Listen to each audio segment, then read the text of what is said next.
Mahalagang paalala, ang susunod na segment ay naglalaman ng eksenang nakakakilig, nakakainggit, at nakakasana all. Pasintabi sa mga single dyan. Aminado ang 20 anyos na si Sherlyn. Nabokya ngayon ang kanyang love life. Third wheel lang po. Taga-picture po sa ate ko at sa jowa niya. Pero nitong nakaraang Valentine's Day, sa kanyang pagbisita sa Intramuros sa Maynila, kahit pa single siya, may nagpakilig daw sa kanya. Meron kasi siyang na-videohan na ternong nakapula at nakapustura at sumasayaw ng nakapaa. Si nanay may dala pang una na hugis puso at bouquet ng flowers. Gumaganda ang paligid. This love is genuine. Hala, may ganito pa pala? Kung di tayo ganito, wag na lang. Sino ang dalawang magsing-irog sa video na parang relationship goals? Okay, gandang isipin ang isang mundong puno ng pag-ibig. Dito sa Makati City nakatira ang dalawa. Ang 59 anyos na si Avelina at ang 64 anyos niyang mister na si Romel. Hoy, hindi nyo pa alam. Viral na kayo sa TikTok. Anong viral? Wala naman kaming TikTok. May nag-post. Naku, pinagkakaguluhan na nga kayo. Hindi na kami nakatulog. At dito na pag-alaman na ang kasayaw ni Avelina na si Romel, hindi na pala nakakakita. Taong 2015 nung nabulag siya dahil sa komplikasyon ng diabetes. Pero hindi raw ito naging hadlang para sila'y makapag-date sa Intramuros. Gusto niya memorable yung aming Valentine's. Ako marami kikiligin. Mawala man kami sa mundo, meron kaming Naiwan. makikita, may iwan. At dahil araw yon ng mga puso, Kailangan pareho tayong red. Sabi, sige, para terno tayo. Nag-withdraw po ako ng 2K para bilihan ng gift siya. Gawa na hindi ko na nga nakikita. Sabi ko, ikaw na lang bumili na para may regalo ko sa iyo. Parang isang bulaklak na kay ganda na inabot mo sa iyong sinisinta. Ang binili po namin ay yung heart saka flowers. Yung heart, hawakan ko. Yung flowers naman, ibibigay niya sa akin. Nag-arkila po kami ng kalesa. Ayan guys. si Romel walang kapagurang namasyal kahit nakabaston. Hello guys. Happy Valentine's sa inyo. Habang si Avelina, nag-FB live pa. Kasi may dala pa kaming tela na panglatag doon. Tapos yung mga petals ng rose, yun ang inilagay ko doon po. Kinalat ko po siya sa Parang nag-set up ako doon. Dinala ko na siya. Kung tayo ay magsasapatos, parang ang hirap. Baka pumulupot ang tela sa atin. Matumba tayo. Sasayaw tayong nakapaa. Gumaganda ang paligid kung bawat tao ay puno ng pag-ibig. Napapawi ang bigati, masilayan lang ang iyong ngiti. Isip ko, bata pa ako. Diyos ko, feel natin parang nung araw.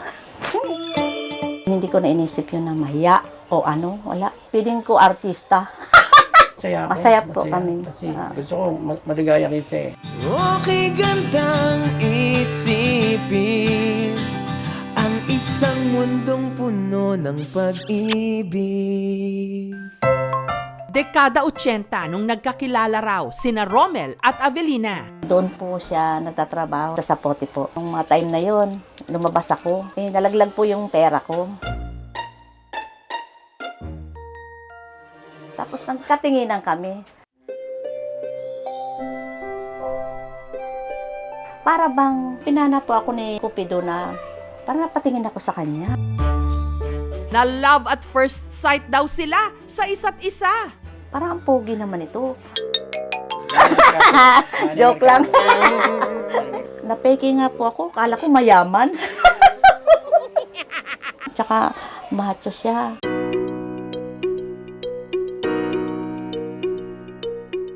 Gandahan ako sa kanya. Pinaghalong Lani Mercado at siya nito eh.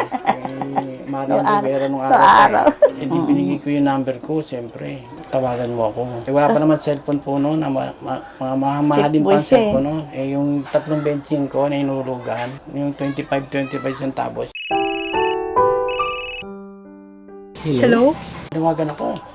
Yun, pinakausap ko. Eh, tumatawag na siya lagi. Lagi ako maraming barya. Hulog ako na hulog para tumagal ang usap namin. Paano yung higa niya? Magkatabi ba? Ay, hindi po. Dito ako, tapos diyan siya. Pagka ano, nagkakalabitan na lang. Ang gusto. Kumakalabit pa kayo sa'yo. Malamit pa tayo, siyempre tawa tayo. Ang paborito nilang date noon, magdisco. Every Friday po, pag uwi niya, minsan, punta kami doon kasi magsasayaw kami. Talagang happy-happy kami talaga doon. Pero si Avelina, meron palang sikreto. Nahiya ako sa kanya, pero sabi ko, malalaman niya rin, sasabihin ko rin. Pag na-inlove na siya sa akin talaga, sabi ko, pag talagang kami na, hindi ko muna pinagtapat yun. May mga anak ako. Taong 2002, sina Avelina at Romel nagdesisyong magpakasal.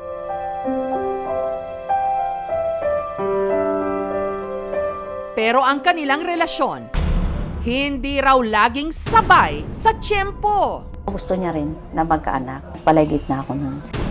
Galit din. Inuunawa ko na lang. Wala na akong magagawa dahil nga wala na, hindi niya na ako mabigyan ng tunay na anak.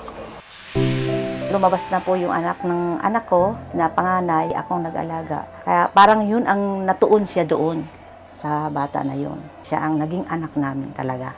Binigay niya yung pagmamahal doon sa apo ko na yun.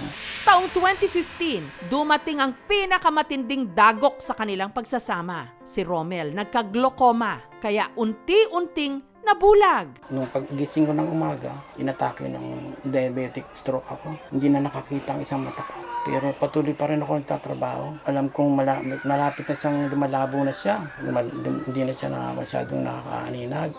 Nag-resign na po ako. Taon akong umiyak. Isip ko ba, hindi na ako makakatulong sa lahat ng bagay. Naawa ko sa kanya, napakahirap, pero tinitiis ko po yun. Alang-alang sa pagmamahal ko sa kanya, mahal na mahal ko yung asawa ko. Ayaw ko pa siyang mawala. Gusto ko tumagal pang buhay niya. Bagamat tuluyan ang nabulag ang dalawang mata ni Romel, hindi raw ito naging balakid para gawin pa rin nila ang mga bagay na pinaka nagpapasaya sa kanila. Katulad ng pagsasayaw. Pag-ibig na ang susi, nararapat lang ibahagi. Yung pwesto niya kung saan lugar ako sasayaw at kung anong gagawin ko. Tapos hahawakan niya ako. Pag once na hinawakan niya ako, doon ako gagalaw ng medyo ipaikutin ko siya bago. Pag binitawan niya ako, mag-exhibition kami. Hindi, parang ano ba? Parang malakas ang ano yung pakiramdam ba? Parang kumbaga sa ano, mental telepathy ba ang tawag doon? Nagkaka-ano ba kami sa isip lang? Kahapon lang si Sherlyn, Hello po, Nay! binisita ang mag-asawa.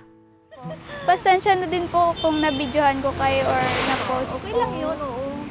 Maraming salamat sa iyo, anak. Maraming salamat. Pagpalain ka ng Panginoong Ama.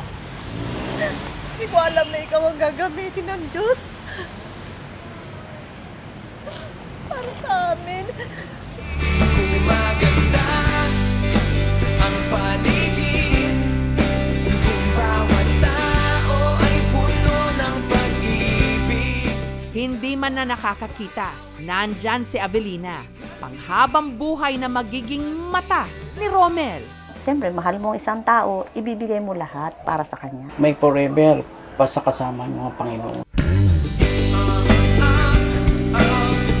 Sabi nga ng isang manunulat, magmahal ng parang hindi nasasaktan, sumayaw na parang walang nakakakita, at mamuhay ka sa lupa na para kang nasa langit. Isang mundong puno ng pag-ibig. Isang mundong puno ng pag-ibig. Isang mundong puno ng pag-ibig.